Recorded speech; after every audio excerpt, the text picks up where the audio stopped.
You're tuning into Black and White Sports on YouTube. The no-holds-barred truth on sports.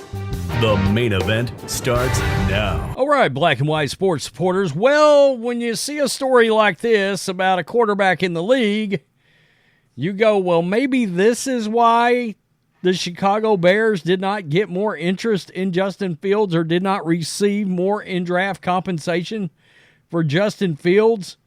As we know, the Chicago Bears, they moved off of Justin Fields, traded him for like a ham sandwich to the Pittsburgh Steelers. Right now, he's the backup quarterback to Russell Wilson. I made a prediction where I figured by the end of the 8th game, Justin Fields would be the starting quarterback of the Pittsburgh Steelers. I just thought, look, he's got more in the skill set tool shed right now than an aging Russell Wilson that just flunked out in Seattle and Denver. But, man, a report has come out about Justin Fields, and it does take me back to a previous report that Greg Cosell, a guy I probably respect the most as far as guys that break down film, kind of the GOAT, the Tom Brady of guys that break down film, Greg Cosell said to Rich Eisen a couple of months ago about Justin Fields on the field. And this is what he said. He was talking about the fact that the Bears were moving on. He said, quote, "I agree with this. Yes, he agrees with them moving on. I think Fields has played enough games. I believe he started 37 games in this league. And one of the things that just stands out is he's very hard. It's very hard to coach this. It's hard to teach someone to see clearly when they really don't just innately do it. In other words, it's just naturally that they can see the field clearly and see through the muck of all the bodies just flying around. And evidently he's not processing that.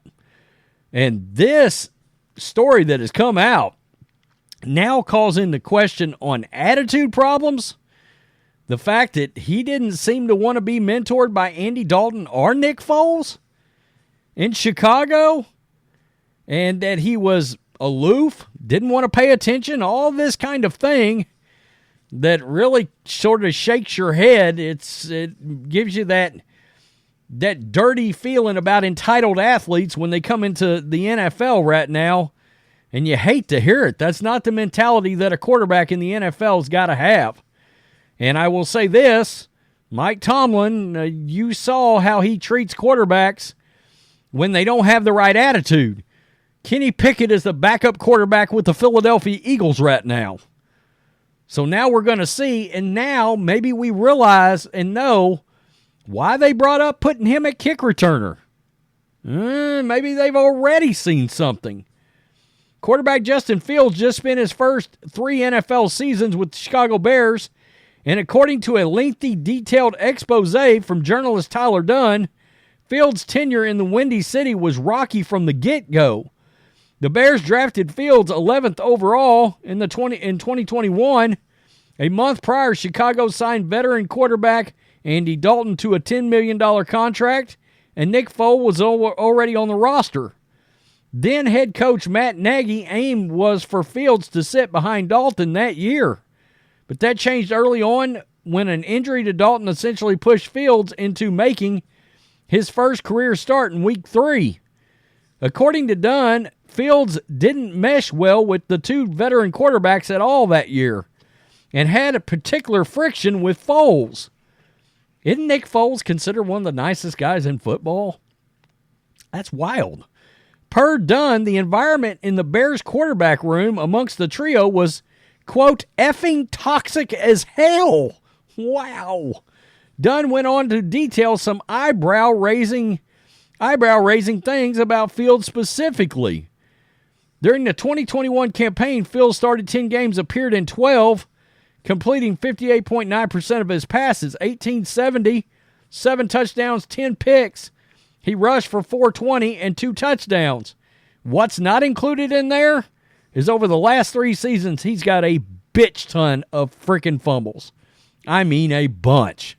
He has turned the ball over a whole lot. Fields struggled frequently throughout his rookie year, although he did show flashes of potential in an offense They gave him few playmakers. Sources close to the team that year told Dunn that while Dalton and Foles were amenable to mentoring Fields, the young quarterback had no interest in being mentored. Yikes. Quote, they never were together. It was always Andy and Nick walking side by side and Justin always 15 yards behind them, a source told Dunn. This snippet from Dunn's report is particularly damning. There were several arguments amongst the quarterbacks. Once per source, Foles was trying to teach something to Fields in the quarterback room, and upon turning towards the rookie, Foles realized Fields wasn't even paying attention. His head was down. At that point, Nick Foles was done trying to play mentor. The two could not stand each other. Look, everybody knows Nick Foles and Andy Dalton are like the consummate professionals. I'm sure that drove them nuts. And it should have drove them nuts in Chicago. Wow. This wasn't the first time someone connected to the team made the mention of Fields' friction with Foles.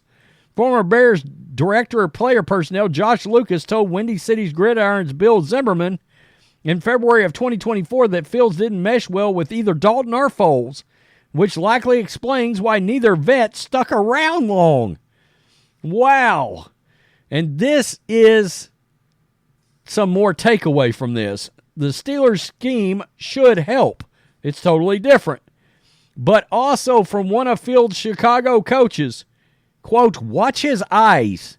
He tries to see the whole thing and doesn't see anything. His eyes are all over the place. It's just really hard to watch. It's bad football. Wow. That is nuts. That is crazy. After 2 years of playing under Poles and Eberflus in 2022 and 2023, the Bears traded him to the Steelers. Dunn's report also shed light on why the team may have chosen to trade Fields instead of building around him. Quote, one source plugged into the Bears locker room says the widely held narrative that Fields was a strong leader was inflated, citing the quarterback as, quote, a surface-level dude. He's shallow, who didn't develop authentic relationships with teammates. He called reports that teammates love Fields bullshit, adding that the quarterback carried himself with an underserved aura and lacks emotional intelligence for someone who's been a quarterback for so long. Holy moly. Mike Tomlin's going to end up eating this guy for breakfast. And he's either going to snap out of whatever that is, and I'm sorry, some people will say, well, this is just a hit piece and blah, blah, blah. Well, you got multiple sources here. And some of it's on-field stuff, too, involving processing. And I saw another comment when I looked at the article that said, you compare it to a computer, the processing on the field. Yeah, you can upgrade the RAM in the computer, but you can't upgrade that processor. I mean, that processor's the processor, unless you literally pull the processor out and then you got a different computer if you put another one in. You get the point. Yikes. I mean, it sounds like he lacks the wherewithal to literally process what's going on the field, which means, and everybody knows what this means, we've seen it before, especially with running quarterbacks. I'm looking at the first route, I'm pulling the ball down, and off I go. Wow. That's a disturbing report for Steelers fans, Mike Tomlin.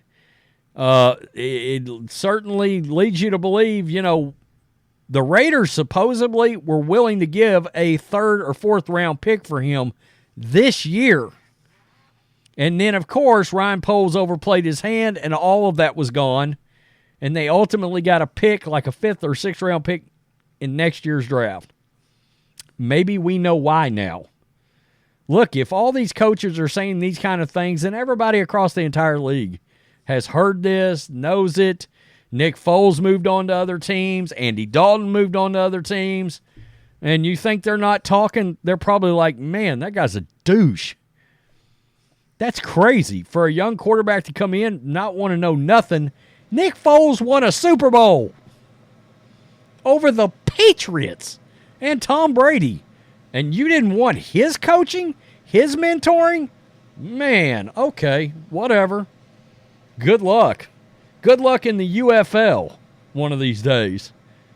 Wow, that's crazy. That's really crazy. I sort of tried to talk this kid up, but yeah, that's an ugly report. It really is. I believe on the PFF chart for last year, he was the 21st ranked quarterback in football by their grading system. All right, puts a little more emphasis on things like running the quarterback, blah, blah, blah.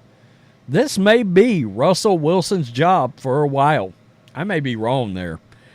Peace, I'm out. Till next time. Thanks for watching the show. Be sure to like, comment, and subscribe. Be sure to tune in next time on Black and White Sports.